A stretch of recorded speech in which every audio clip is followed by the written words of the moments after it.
কে তুমি মা বলো না মা। নমস্কার, আপনাদের সকলকে আন্তরিক স্বাগত জানাই আমাদের এই খনার বচন অনুষ্ঠানে।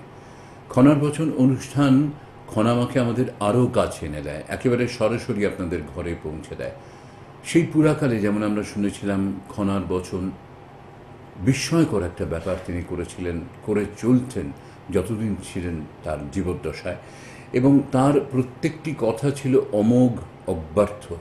এর অন্য কোনো দিকে যেন যাবার নেই, এবং তার অনুধাবন শক্তি, অনুভবটা ছিল এতই তীব্র, তীক্ষ্ণ, কোথাও থেকে একটা ঐশী শক্তি তার মধ্যে ভর করত, এবং সঠিক কথা স্পষ্ট ভাষায় বলতেন। অনেক সময় সেটা মানতে লোকের খুব কষ্ট হতো, তার বিরোধিতা তারা করতো, কিন্তু তার বচনকে কেউ কোনো দিন সরিয়ে দিতে পারেনি, তার পরিবর্তন কিছু তারা করে দেখাতে পারেনি। আমাদের এই সময়েও আমাদের অনুষ্ঠানে খনামাকে আমরা আমাদের সঙ্গে এই অনুষ্ঠানে পাই। খনামার কথা একটু গোড়ায় বলে নিই। খনার ভিটায় জন্ম তার, আপনারা সকলেই জানেন। ইনি ভারতের অলঙ্কার, অন্তরে সন্ন্যাসিনী, এই বাংলার তথা জগতের জ্যোতিষ জননী খনামা।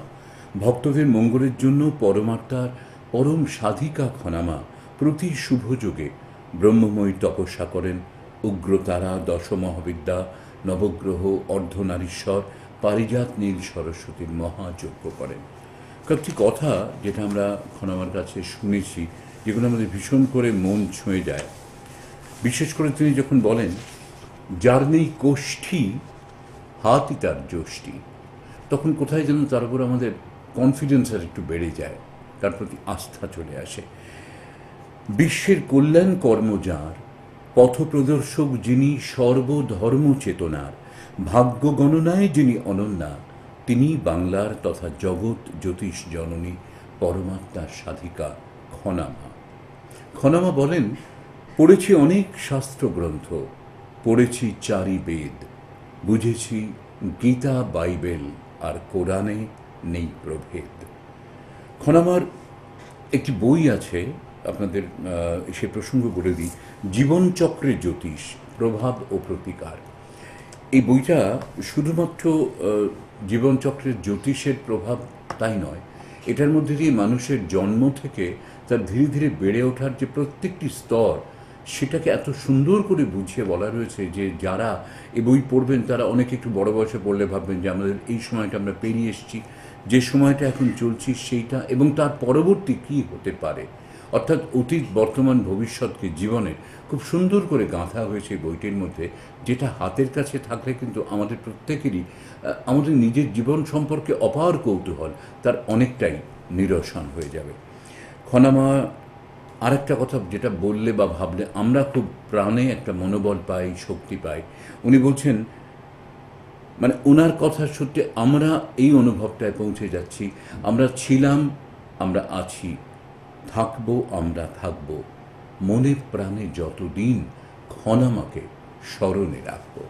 সেই খনামা স্মরণ করার মধ্যে নিয়ে নয়, সরাসরি আপনাদের ঘরে চলে এসেছেন। আমাদের অনুষ্ঠানে স্বাগত জানাচ্ছি সকলের হয়ে খনামাকে। একদম তোমাদের সকলের সকল মঙ্গলের জন্য আমার এখানে চলে আসা উদ্দেশ্য একটাই, জেনে রাখো সবাই, প্রাণ ভরা ভালোবাসা। এই প্রাণ ভরা ভালোবাসা নিয়ে তোমাদের কাছে চলে আসা, তার উদ্দেশ্য হলো সবাই মিলে ভালো থাকা। একা ভালো থাকা নয়, সকলে মিলে ভালো থাকাকে ভালো থাকা কয়। তাই তো সদা সর্বদা সকলে মিলে ভালো থাকতে হয়। সেই ভালো থাকার জন্য আমরা কি করি, প্রতিটি তিথি নক্ষত্র, প্রতিদিন কখন কোন তিথি নক্ষত্র কি চলছে এবং শুভযোগ কখন কি বলছে, সেই অনুযায়ী কাজ করা, ক্রিয়া করা। কোন ক্রিয়া করা? যে ক্রিয়ার মাধ্যমে অশুভ শক্তিকে দূরীকরণ করা সম্ভব হয়। কারণ আমরা সংসার জগতে প্রায় প্রতিটি মানুষই ত্রিতাপ জ্বালায় যন্ত্রণা ভোগ করছি। প্রত্যেকটি মানুষই যারা সংসারে যুক্ত আছো, যারা সন্ন্যাসী, তাদের কথা আলাদা, তাদের আমি খুব ভালোবাসি, কিন্তু ভাবনাটা সদাই রয় সংসারীদের প্রতি। যারা সংসার করছো, সংসার জগতে আছো, তাদের ত্রিতাপ জ্বালা যন্ত্রণা, এক একটি মানুষের এক এক রকমের যন্ত্রণা, যেমন এক একটি মানুষের এক এক রকমের মুখের কাটিং, এক এক রকমের চেহারার আদল, ঠিক তেমনি যদি গভীর থেকে গভীরতম জায়গায় পৌঁছানো যায়, গণনা সঠিকভাবে করা যায়, জন্ম সাল সময় অনুযায়ী ছক কোষ্ঠী ঠিক মতন দেখা হয়, তাহলে দেখা যাবে এক একটি মানুষের এক এক রকমের সমস্যা। প্রত্যেকটি মানুষই সমস্যায় জর্জরিত। কেউ বলতে পারবে না আমার বাপু কোনো সমস্যা নেই। প্রত্যেকেরই সমস্যা আছে, কারো কম কারো বেশি, কারোর জ্বালা যন্ত্রণা অনেক বেশি কারো বা কম, কেউ বা রোগে ভুগছ বাকি সব ঠিক আছে, কেউ বা গৃহের কষ্ট বাকি সব ঠিক আছে, এরকম আছে, কারো বা এক থেকে একাধিক রকমের সমস্যা।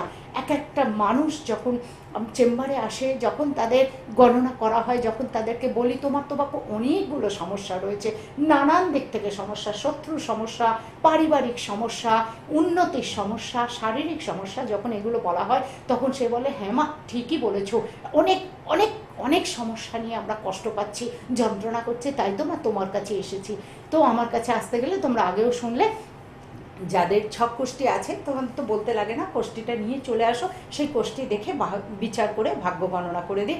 যাদের সেটি নেই, জন্ম সাল সময় আছে, সেটি নিয়ে যখন আসো জন্ম সাল সময় দেখে ভাগ্য গণনা বিচার করে দিই। যাদের সেগুলো নেই তাদের হাতই যষ্টি, অর্থাৎ হাত ও কপাল দেখে ভাগ্য বলা যায়।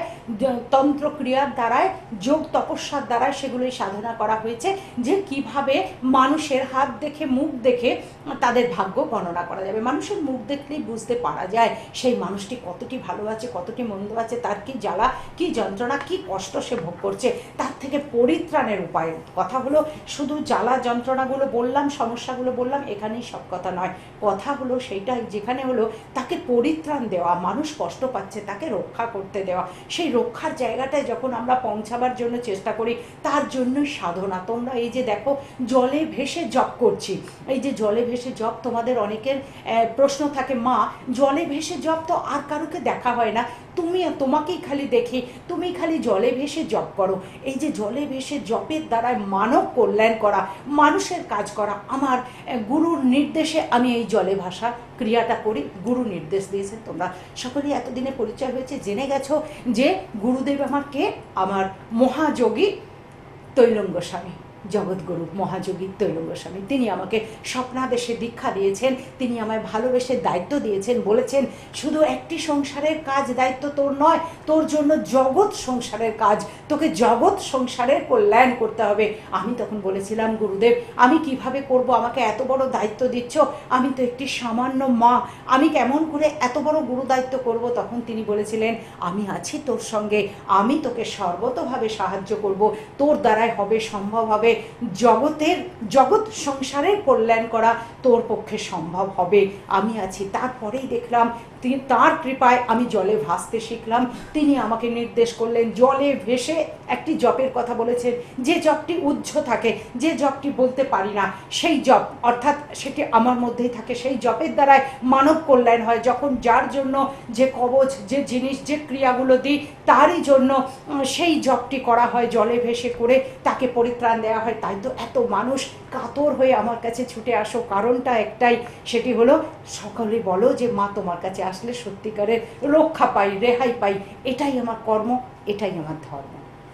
আমি তো নিজে প্রত্যক্ষ করেছি, মানে একাধিকবার, এই যে জলে ভাসার ব্যাপারটা, এটা কী করে হয় আমার মনে হয় আপনারা যারা দেখেছেন, যারা সেই সৌভাগ্যের অধিকারী হয়েছেন এটা দেখার, তাদের কাছে এটার বিস্ময় নেই, কিন্তু অবিশ্বাস্যও নেই, কিন্তু কী যে হয় ওটা দেখলে ঠিক মানে বোঝানো যাবে না। যারা দেখেননি আমি বলবো প্রকৃতই একটা অপার বিস্ময় আপনাদের জন্য অপেক্ষা করে রয়েছে। কখনো অকাতরে নেমে যাচ্ছেন পুকুরের জলেও, একটা টাইমে গিয়ে স্থির হয়ে, মানুষ জলে ভাসতেই পারে, সাঁতার যে জানে জলে ভাসতেই পারবে, কিন্তু ওই সমস্ত যা কিছু উপকরণ আছে পুজোর, সেগুলো নিয়ে যে জপটা উনি করেন, যেটা বললেন যে উজ্জ্ব থাকতে হয়, ওটা রাখতে হয়, মানে ওইভাবে বলার জন্য নয়, কিন্তু মনে হয় যেন একটা শালের গুঁড়ি যেরমভাবে ভাসে ঠিক সেইভাবে ভাসছেন, মুখটা বিড়বিড় করে নড়ছে, আর অবিশ্বাস্য দৃশ্য।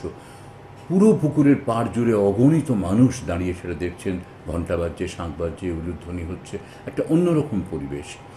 এরকম ঘটনা তো আপনারা দেখতে পাচ্ছেন কী পরিমাণ লোক সেখানে থাকেন। এবং এটা প্রতিবারের দৃশ্য, নতুন কিছু নয়, এটা আমার নিজেরও প্রত্যক্ষ লেখার অভিজ্ঞতা। আর আপনারা যারা সরাসরি মার সঙ্গে একটু যোগাযোগ করতে চান, আমি একটু বলে দিই কোথায় কোথায় কবে কবে মাকে আমরা পেতে পারি।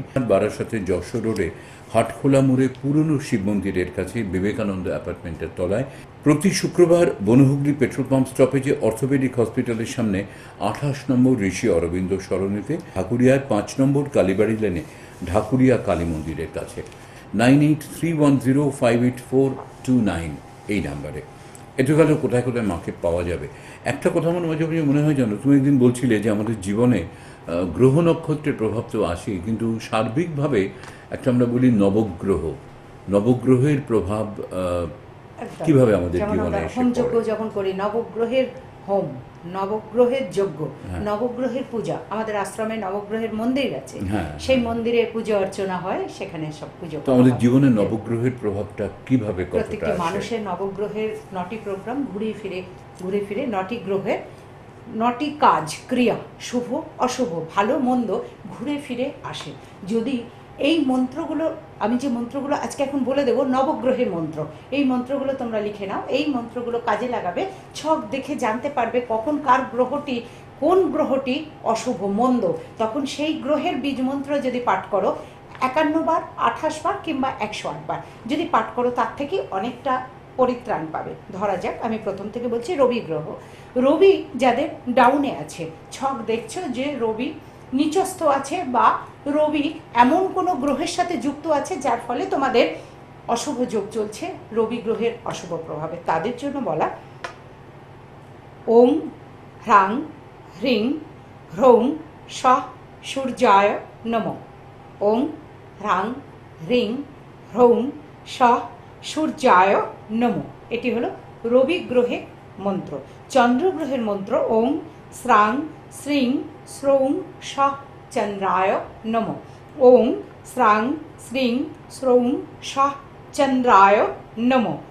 মঙ্গল গ্রহের মন্ত্র ওং ক্রাং ক্রিং ক্রৌং স্বঃ ভৌমায় নমঃ। যাদের বিবাহে বাধা, যাদের মাঙ্গলিক দোষ, যাদের মঙ্গলের জন্য অনেক রকম কাজ আটকে যাচ্ছে, যেমন প্রমোটারিং কাজ করতে গিয়েও আটকে যাচ্ছে, এই সমস্ত বড় বড় বাধা আসছে, তাদের জন্য এই মন্ত্রটি ভীষণভাবে প্রয়োজন।